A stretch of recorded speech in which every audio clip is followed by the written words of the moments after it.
हिमाचल प्रदेश के चंबा के बांदल गांव में युवक की नृशंस हत्या की वारदात ने तूल पकड़ लिया है। गुस्साई बेकाबू भीड़ ने हत्या आरोपी परिवार के मकान में आग लगा दी। पूरा घर राख के ढेर में तब्दील हो गया। प्रशासन ने मनोहर हत्याकांड के बाद आपराधिक प्रक्रिया संहिता की धारा 144 लागू करने के आदेश भी जारी कर दिए। बमुश्किल पुलिस ने भीड़ को तितर बितर किया। घटना को अंजाम देने के दौरान भीड़ ने संपर्क मार्ग को पत्थरों से बंद कर दिया था। इससे पहले आक्रोशित भीड़ जबरदस्ती थाने के भीतर भी घुस गई थी। 2 घंटे तक हालात बेकाबू रहे। आक्रोशित भीड़ नारेबाजी के दौरान हत्यारों को फांसी की सजा देने की मांग पर अड़ी हुई थी। इस दौरान लगातार नारे लगाए जा रहे थे, मनोहर के हत्यारों को फांसी दो, मनोहर हम शर्मिंदा है, तेरे कातिल अभी जिंदा है, गुंडागर्दी नहीं चलेगी। इन नारों से चंबा शहर गूंज रहा था। मुख्यमंत्री ने कहा कि प्रदेश सरकार मामले के हर पहलू पर नजर बनाए रखे हुए हैं। उन्होंने जनता से शांति बनाए रखने तथा इस मामले में की जा रही जांच में सहयोग देने का आग्रह किया है। मुख्यमंत्री ने कहा, जिसने ये कृत्य किया है वो सलाखों के पीछे है और निश्चित तौर पर इस प्रकार से अब घर जलाना और उसके बाद विपक्षी पार्टी का मुख्य मुद्दा ये होना कि राजनीतिक तौर पर इसको कैसे आगे बढ़ाया जाए, ये गलत बात है।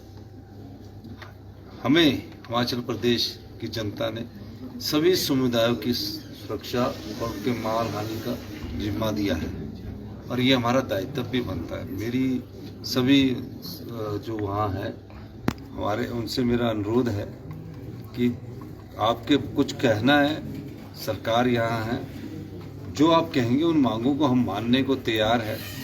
और इस प्रकार का उपद्रव फैलाकर प्रदेश की जो देव संस्कृति है, जो शांति की संस्कृति है, इस समय टूरिस्ट का सीजन चल रहा है, उनको भी नुकसान पहुंचता है।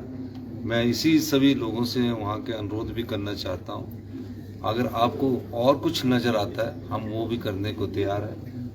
ये मैं आपसे कल नेता प्रतिपक्ष आरोप है कि कहा है कि जब से आपने स्टेटमेंट दिया है कि हिंदू बहुल राज्य में हमने 99% जहाँ हिंदू हैं वहाँ हिंदू पार्टी को हराया है, इससे स्पष्टीकरण भी मांगा है आपसे कि इसका मतलब क्या है, इस तरह की घटनाएं तभी हो रही है।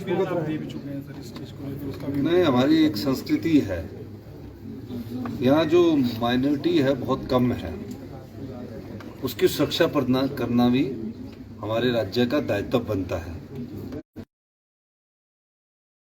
सबकी सुरक्षा को प्रदान करना मेरी जिम्मेवारी है। तो इस प्रकार के दृष्टिकोण से अगर वो राजनीतिक रोटियां सीखना चाहते हैं तो ये गलत बात है। मेरा विपक्ष की पार्टी से भी ये अनुरोध है कि आप आइए, बैठकर बात करते हैं और निश्चित तौर पर हिमाचल का जो शांति प्रिय माहौल है उसमें इस समय पर्यटक सीजन चल रहा है, उसमें किसी प्रकार का वातावरण ऐसा पैदा नहीं होना चाहिए। सर उनका ये कहना है कि ना बिगड़े। क्या सर आप करेंगे मुलाकात या बातचीत उनसे? नहीं, मैं तो देखिए, मैं तो सबसे बातचीत कर रहा हूँ और जो वहाँ के हमारे लोकल नेता उन्होंने भी बातचीत की और मैं भी जाके उनसे खुद भी मैं उनसे भी बात करूँगा। और मैं चाहता हूँ कि विपक्षी दल को जो विरोध कर रही है वो मुद्दों को लेकर विरोध करे तो अच्छी बात है। राजनीतिक जो संवाद है उसके जरिए मैं विपक्ष के नेताओं से भी बात करूंगा और कानून व्यवस्था को अगर आप ऐसे करेंगे, अपने हाथ में लेंगे और किसी भी प्रकार का उपद्रव फैलाएंगे, वो हिमाचल की शांति के लिए ठीक नहीं है। कह रहे हैं ना बिगड़े, इसको लेकर क्या स्थिति है, किस तरह की डिप्लॉयमेंट? इसके लिए मैंने अभी चर्चा कर रहा हूँ, मैं सभी से बात कर रहा हूँ और अभी मैं किसी प्रकार की किसी भी पार्टी को ये करना भी नहीं चाहिए। कानून व्यवस्था को बनाए रखने के लिए उन्हें साथ देना चाहिए और मैं जो अधिकारी है उनसे अभी एक और बैठक करके सर उन्होंने कहा है कि इस मामले का जो है वो आरोपी जो है वो आतंकी से जुड़ा हो सकता है, क्योंकि जो सतरुंडी में आतंकी हमला हुआ था 1998 तो उसके तार भी इस अगर ऐसे कोई तथ्य उनके पास हाथ में लगे हैं और वो जिस प्रकार की भी जांच चाहेंगे हम सरकार उनकी इस बात को भी मानने के लिए तैयार आप एनआईए की इन्वेस्टिगेशन के लिए तैयार हैं सर, जिस तरह से वो मांग कर रहे हैं? अगर जयराम ठाकुर जी लिख कर देंगे तो हमें कोई हर्ज नहीं है। विपक्ष के नेता है, सम्मानित पूर्व मुख्यमंत्री रहे हैं, अगर वो कहेंगे तो वो उनकी बात को हम गौर करेंगे और उनसे चर्चा करने के बाद अगर वो बात करेंगे तो हम एनआईए के लिए भी तैयार हैं। वो ये कहा है कि सत्ता पक्ष के कुछ ऐसे नेता हैं जो उसके देखिए, जांच में जितने भी परिवार के सदस्य हैं, अब बच्चे रह गए हैं, जितने भी परिवार के सदस्य हैं वो 2 दिन पहले से अरेस्ट कर लिए गए हैं, हिरासत में ले लिए गए।